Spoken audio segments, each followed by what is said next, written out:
So it's wonderful to see you all here today. It really does feel like a homecoming, even though I'm far from home, just to be within this community and to see the connections continue to grow and just all the different sprouts that are shooting up. I mean, it gives me hope for the world in an important time for having hope.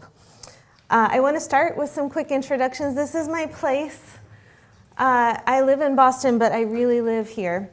This is out in Western Massachusetts in New England in the United States. You can see there's an awesome biodiversity in this field, tons of wildflowers. I had a fight with the hay guy a couple years ago who said, listen, lady, if you want me to keep mowing your field, you got to get rid of these flowers. And, you know, the hay guy lost. So it's a pretty great field, and it's especially important because these are, in fact, the honeybee capital honeybees in the foreground that you see here. They are surrounded by a very small, low-powered bare fence, so we could talk about the balance of trying to control nature and trying to just live with what comes.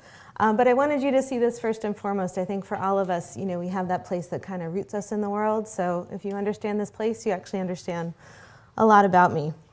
The other thing to understand about me is that I'm an investor. I mean, you just heard that, so that kind of goes without saying, but the last number of years, I've made a point of saying this everywhere I go.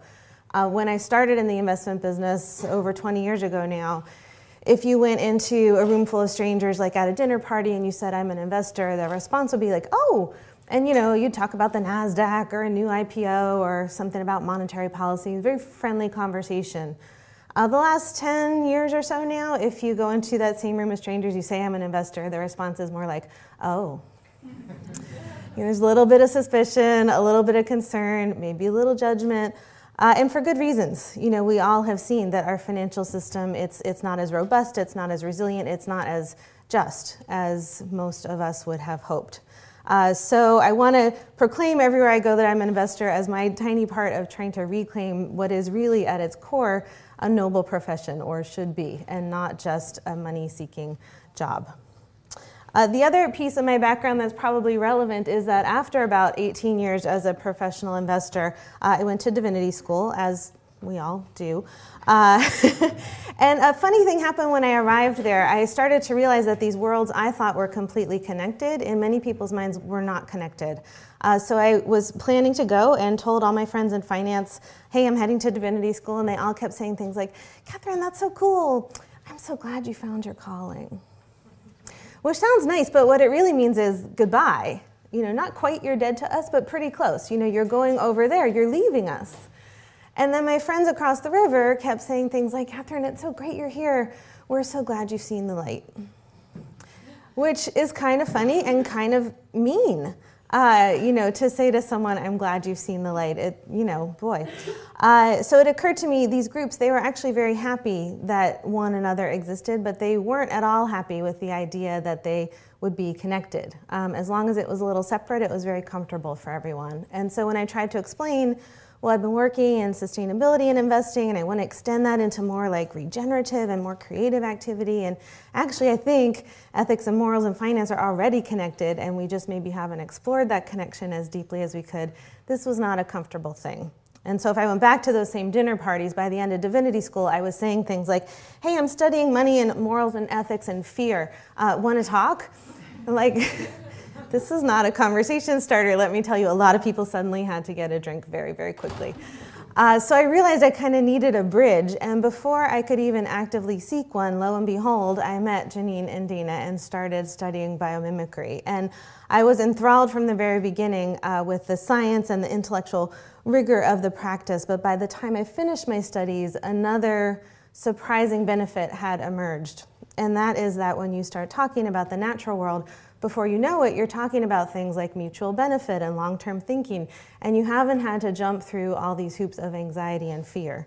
So instead of saying to people at the end of my biomimicry studies, let's talk about your most anxious topics in life, I could say to them instead, what's your favorite place?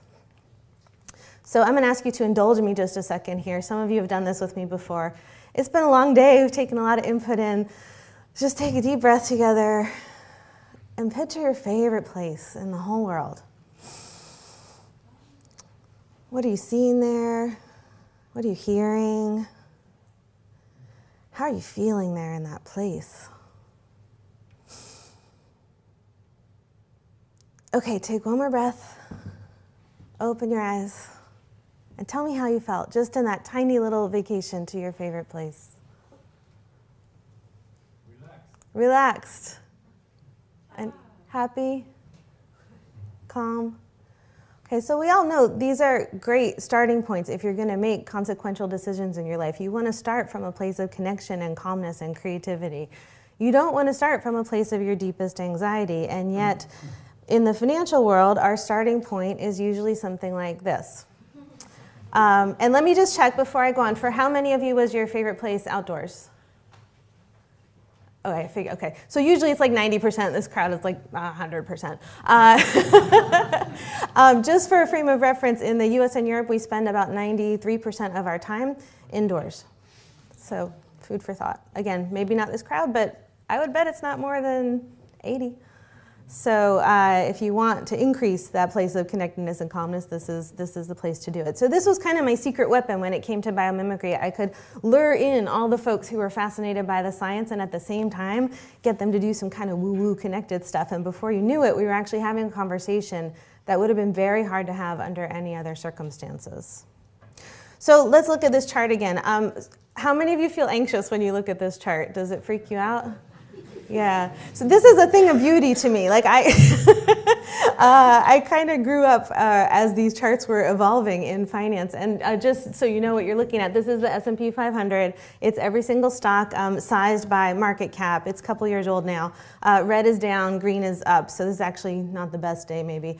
But you get a lot of really dense information in this chart. And for me as an investor, when this first emerged, it was a dream come true. Before this existed, you actually had to look up a long list of tickers and try to figure out in your head what the market weights were so you had some sense of how it was all coming together. If there was big news in something that you happened not to look at, you kind of lived in fear that you were missing out. This shows you all of that at a glance. But the challenge is, this has been repeated, not just in finance, but in many of our professions. The sheer availability of masses of data on a real-time basis has accelerated very dramatically. So dramatically that we actually think if you know all the data, you know everything. And I want to quote Goethe here, who said, "The corpse is not the creature." Again, I think this applies in a lot of our professions. He was actually talking about butterflies, and there was a big surge in scientific examination during his life, and people were pinning out insects and measuring each segment of the legs, and looking at each cell on the butterfly's wings. And he said, look, that's great. You want to know all those facts, but those things are like knowing this. If you have not seen the caterpillar go into its cocoon and then emerge, if you have not seen a butterfly actually fly, you're missing the whole point. And so for my friends in finance who look at this all day long and think they know what's happening in the world, I feel like we're missing the whole point. Again, when I started investing, because this didn't exist, we spent most of our time talking with actual people about things that were happening in the world and what it might mean for investing. And I really believe we're all investors, right? You're investing your time, your money, your energy, your finances all day, every day. You're shaping the world that you live in. And so to have this layer of data kind of disconnect you from the actual reality that you're investing in is a handy but very dangerous thing. So this led me to wonder, okay, if I want to make sure that I see the creature in investing, I want to make sure I'm centered on that in this world of giant data flying at me all day, every day. What can I do? What should I do? And I was drawn to this combination of words. It was highlighted first to me by Brother David Steindl-Rast, who's a modern contemplative. And he noted the connection here. Humor, humility, human, humus, they all have hum at the core, which is earth. And that's kind of interesting as it is, right? Humor, humility, the root there is earth, like grounded to the earth. And he had a very theological kind of interpretation of this, as you might expect. But I was in the middle of my biomimicry studies at the time, like, I've learned about some cool organisms. I think I understand how ecosystems work a little bit better now, although I've just scratched the surface. But I have not spent that much time on soil. And I've heard all these amazing things, but I don't really understand what goes on under there. When I grew up, you just called it dirt. And I have learned, first things first, do not call it dirt. Not unless you want to make some farmers very, very, very angry. So I decided to do a little case study of the most dramatic soil example I could think of, which was, for me, the Dust Bowl in the United States. And so first I want to show you a healthy grasslands ecosystem. This is one of the areas that would have been very affected by the Dust Bowl in Texas. So you get a sense for what it looks like. Very similar, actually, to my place in Massachusetts in my mind, although slightly different grasses. Here's what that looked like in the 30s. And these are not storm clouds. This is big swaths of topsoil flying across the prairie. And you've probably seen images like this, perhaps from other parts of the world at other times, but it was very prevalent, obviously, in the US in the 30s. It was during this period that FDR, the president, said, "A nation that destroys its soil destroys itself." We established the Soil Conservation Corps during this period. So at least there was a recognition of how vital this was, that the very life of the nation depended on it. This was not a metaphor, this was a literal reality. But here's what intrigues me. Actually, these pictures, as dramatic as they are, weren't the most interesting part to me. What was interesting is thinking, a couple years before that big billowing cloud looked pretty much like this. So how could you have told what was happening underneath? What is the measure of that soil health that kind of underpins the health of this entire system? And to me, that translates right back into my world. What underpins the health of our economies, of our investment decisions? And I was kind of scared because if you look here, I mean, it's a little dry, but not too bad. You know, looks pretty good on the surface. So I dug in a little further, and as you know, many people have spent their entire lives studying the Dust Bowl, so I'm going to give you about 30 seconds, which is a vast oversimplification, but a pretty accurate set of themes that interacted to cause this big emergency. First, you had a volume increase. Big swaths of the prairie were being plowed up that had never been plowed in that way before. They'd never been farmed so intensely before. You also had technological change. It was the first time people were using tractors on a wide-scale basis instead of just horses and plows. So much different kind of disruption to the underlying system. And then you had an environmental shift, big drought. Now, if you had any two of these things, or maybe a drought but just for a year, it would have been bad, but probably not catastrophic. So from there, I started thinking, okay, what about our own financial Dust Bowl from a few years back? How can I think about the financial crisis with this same kind of framework? This is a chart of Lehman Brothers from 2008. It's the easiest way I know to summarize the horror of that era. But again, what's interesting to me here is actually not 2008. What's interesting to me is 2005, 2006, most of 2007, things look fine, just like that wheat field. In fact, things look better than ever by some measures for Lehman Brothers. And I can tell you, going to their analyst presentations during this period, the last slide, every single presentation, was a slide that compared Lehman Brothers' valuation to all of its competitors. And the implication was that this stock was highly, highly undervalued. You know, it was worth multiples more than what was even shown here, although it had done quite well. So obviously, something was really, really wrong under the surface, and the signals were not getting through in the way that they maybe could have or should have. So again, people will spend lifetimes, well beyond our lifetimes, studying the crisis of 2008, and many already have. But when I looked at it in a bigger picture sense, actually the same three factors were at play. You had volume increase, technological change, and environmental shift. Let me give you some sense of the magnitude here. So in the 20 years before the housing crisis in the US, population increased by about 25%, the number of households. Home prices increased by 10 times as much, 250%, right? So you have growth in homes, you have growth in home prices 10 times more than that. Growth in mortgages was threefold more than that, 700%. Growth in mortgage securities were twice as much as that, right? So 25% growth in households, 1,500% growth in mortgage securitizations. And then you had technological change where we created all these synthetic securities that didn't exist before that kind of bubbled up the potential disruption. And then you had house prices go down, not just a little, but a lot, not just in one region, but in many regions. So again, any two of these things might have been manageable. I mean, really bad, but manageable. You put them together and you had this huge catastrophe. So there's some kind of cool parallels here, and in my mind, it helped me to not get stuck in the really esoteric details of the financial crisis, which, you know, if you are an investor, can really suck you in. They are indeed fascinating. It helped me have a much clearer framework for how to think of the fundamental systemic underpinnings in a way that I don't think would have been illuminated without looking to soil first. So the obvious question then is, well, how could you fix this? How could you heal it? What would have maybe prevented it from happening in the first place? And some of you know this way better than I do, but this is a chart of just the prairie grasslands, and you probably can't see the scale here, but it's 15 feet. So my poor dad every year digs up the little flowers in the yard. He's never going to win. He's going to be there the rest of his life, digging down 6 inches, maybe a foot, doesn't matter. The flowers are going to win. On the far, far left here, you can see that one little line. It looks like a straight line. That's actually lawn grass. So it goes up a couple inches, down a couple inches. And somewhere in the middle here is a wheat crop. It usually goes up about a foot, down about a foot. In a time of drought, that would be much more shallow. So you can get a sense of what was disrupted was the 15-foot plants, and what was planted instead were the really shallow ones.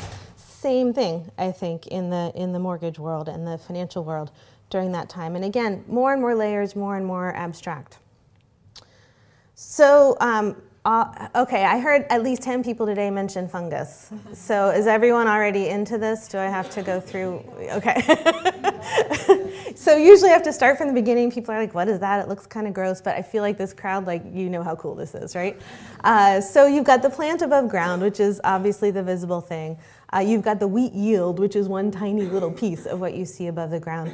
Wheat yield is dwarfed by the total plant. The total plant is dwarfed by the size of the root base and the sheer surface area within them. And then that is dwarfed again by the surface area in the connective tissue of the soil, if it's healthy soil, right? Same thing in our society, same thing in our economic system.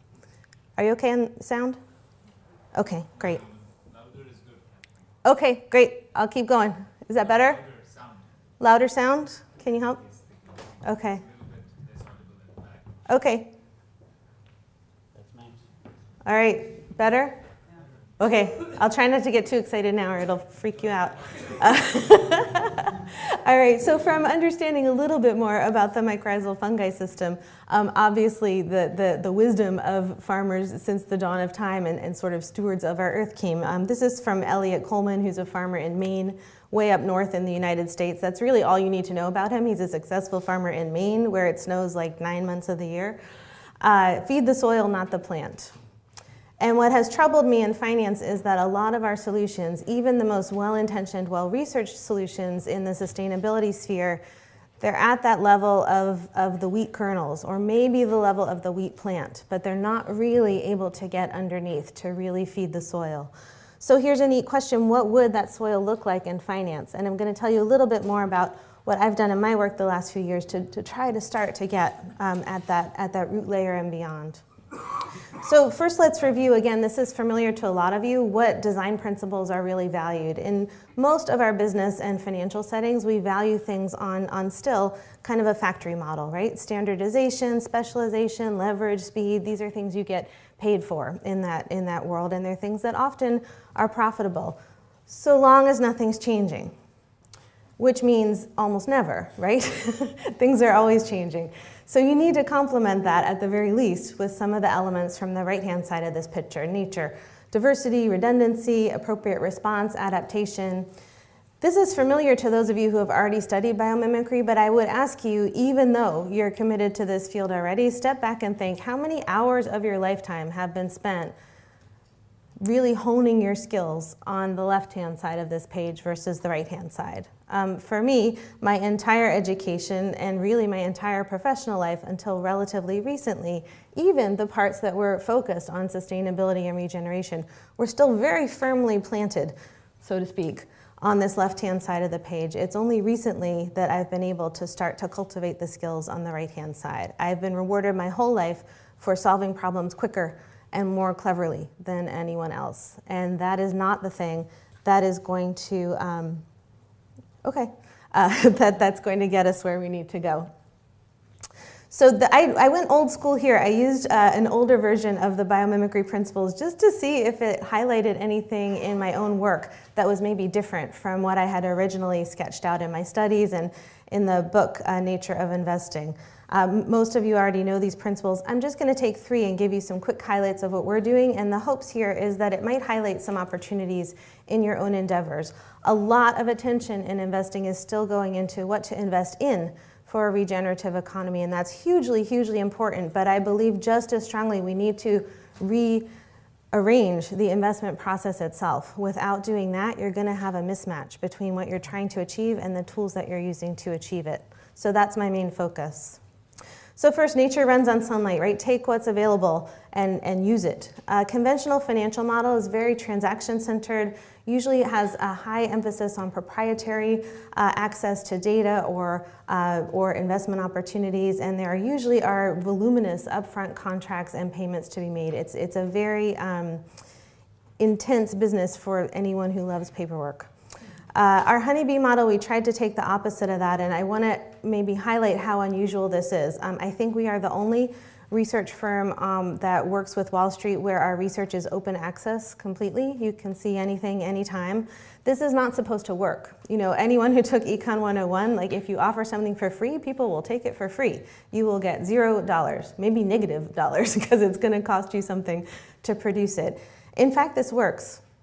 From the very first quarter that we launched, this has been a profitable business, and even though it is entirely opt-in, many, many people every quarter choose to pay us. So I like this for 2 reasons. One, the economics are nice, but more importantly, it shows to me that even in this supposedly cutthroat, terrible world of conventional finance, you can build a trust-based business model that actually functions. So this sounds pretty mundane, but it's more revolutionary than it seems. Second, fitting form to function. Conventional finance, very highly regulated for good reason, but often kind of misplaced regulation, and an imposed rhythm of quarterly earnings, which I know you've all heard about, that is really very hard to escape. And there's also this growth imperative that we talked about a bit earlier this year.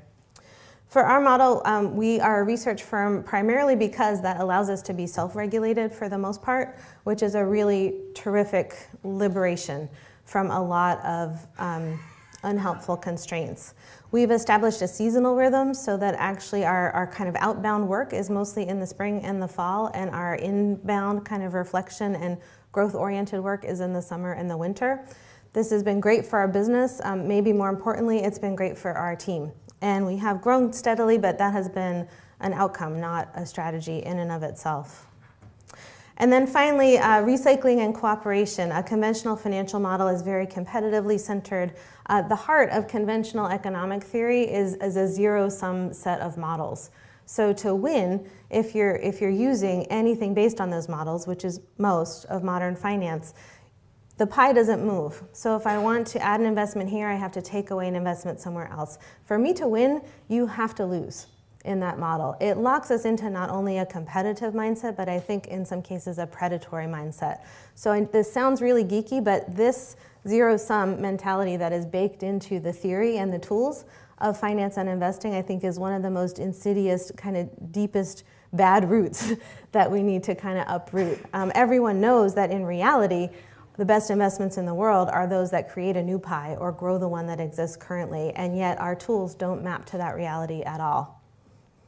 Oh, I didn't talk about, here we go, the best part. In our honeybee model, as you can see, we're trying to cooperate, put relationships first, focus on optimization, not maximization in every dimension. But the most fun part is at the end of every period, we do reinvest in the business. It's a for-profit business. It does have some needs, but we take all of the surplus at the end of every year and redistribute it back out into the community that is supporting us. This mostly takes the form of charitable grants right now, but I have some ideas to do that a little bit more creatively in the future. And it's awesome. I think a lot of people hear this and they hear it with some fear, like what if you don't keep enough? What's going to happen next year? I can't tell you how great it is to start each year with kind of a clean sheet of paper and stand on your own 2 feet. Again, we reinvest in the business very actively, but the idea that, if more doesn't come, we can adapt the business. We don't have to strive for growth at all costs. It's also just really fun to be able to connect in a different way to all the folks who have been helping us. So again, feed the soil, not the plant. I want to end on a slightly more personal note and maybe I don't know everyone's politics here, but I'm just going to do it. It's impossible to talk about working in any endeavor in the U.S. these days and not talk about our social and political context. And again, this is biomimicry 101. You can't ignore the soup in which you're swimming. And we are swimming in some weird soup. So I actually found this picture really helpful. I followed this study when it came out in 2013, and I have to say I don't think I really understood the implications. I thought it was just an interesting study and something I already knew. But this is US Senate voting. Starts in 1989 with the very top chart. And you can see at that point, there are definitely clear party affiliations, but there's a lot of purple in there. On any given vote, a pretty healthy number of folks were crisscrossing back and forth between parties. 1989. 1997, not even 10 years later, you have this middle blob, and you can see that the parties are starting to separate a little.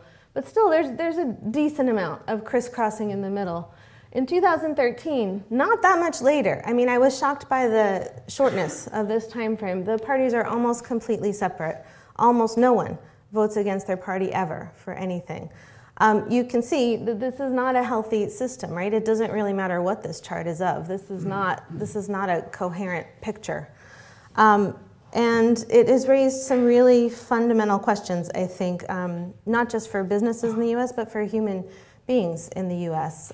So I am trying to think about this not necessarily on a change the structure kind of basis, but on the relationship basis. How much does my world look like just one half of this picture, and what can I do to crisscross the aisle more, if you will, in my day-to-day life? It was a really awful week this week, I'll just tell you, for me personally, thinking about healthy ecosystems and what makes a functioning civic society. And I have been buoyed by a couple of things. One is this quote from Jason Zweig, who has studied the wisdom of value investing for quite some time. And he notes that to be an investor in anything, in any way, time, money, energy, just to be alive, you have to be a believer in a better tomorrow. All that investing is actually hoping for and actively seeking that better tomorrow. So that was one thing that gave me some hope. And speaking of hope, I have one small quote that I want to end on with you. It's actually from Václav Havel in The Politics of Hope. And it's a little bit long, but I think this is maybe the most important thing for this group to hear from me. Hope, he says, is a state of mind, not a state of the world. Hope in this deep and powerful sense is not the same as joy that things are going well, or willingness to invest in enterprises that are obviously ready for success, but rather it's an ability to work for something because it is good. Hope is definitely not the same thing as optimism. It is not the conviction that something will turn out well, but the certainty that something makes sense regardless of how it turns out. I think for all of us, if you're here today, you are interested in, curious, and engaged in creative healing endeavors somehow, some way in your own context. And there are days when it is hard to find optimism, but I think that we all can find some hope. And in fact, the last couple of weeks, we did a little series at Honeybee, and unintentionally, it turned out that the series was faith, hope, and in the end, love, because what makes that hope possible is the bonds between human beings. And so, again, there's a lot of technical stuff we could talk about, and I'm happy to tell you all about Wall Street reform, but I think the most important message is, at the end of the day, we're all investing in people who are actually trying to do things that hopefully improve the state of the world. And so I'm just so grateful, particularly this week, to be here in this group with all of these bonds between actual human beings and our communities and our planet. So thank you. Thank